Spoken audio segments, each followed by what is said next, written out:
السلام علیکم عدیل فائنڈرز کے ویورز اینڈ آنے والے نیو سبسکرائبرز، خواہ میں کسی کو مارنا اور اس کی مکمل تعبیریں بتاتے ہیں۔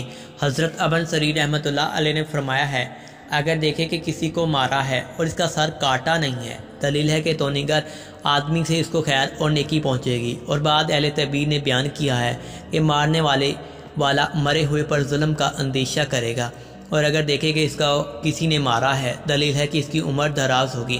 حضرت ابراہیم کنعانی رحمۃ اللہ علیہ نے فرمایا ہے، اگر دیکھیں کہ اس کو کسی نے مارا ہے تو خیر و منافت پر دلیل ہے۔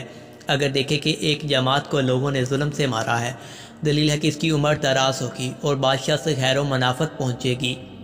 فرمان حق تعالی ہے، اور جو مار ڈالے گیا ظلم سے تو ہم نے اس کو ولی کو غلبہ دیا ہے، وہ قتل میں زیادتی نہ کرے۔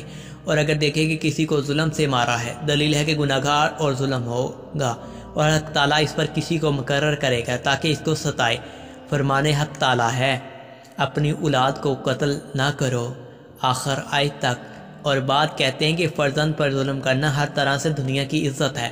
اور اگر دیکھیں کہ اس نے کسی کو مارا اور اس کے جسم سے خون جاری ہوا ہے، دلیل ہے کہ اس قدر مال پائے گا۔ اور اگر اس کے جسم کو خون آلودہ دیکھے، دلیل ہے کہ اپنے مال سے اس کو کچھ دے گا۔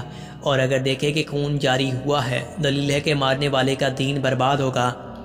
حضرت جعفر صادق علیہ السلام نے فرمایا ہے کہ اگر دیکھے کہ کسی چوپائے کو یا زمین کے کیڑے مکوڑوں کو مارا ہے، دلیل ہے کہ دشمن پر فتح پائے گا، اور جو شخص اس حیوان کی طرف منسوب ہے اس کو مغلوب کرے گا۔ اور قاتل کا خون آلودہ دیکھنا بے وفا اور ظالم شخص کو دیکھنا ہے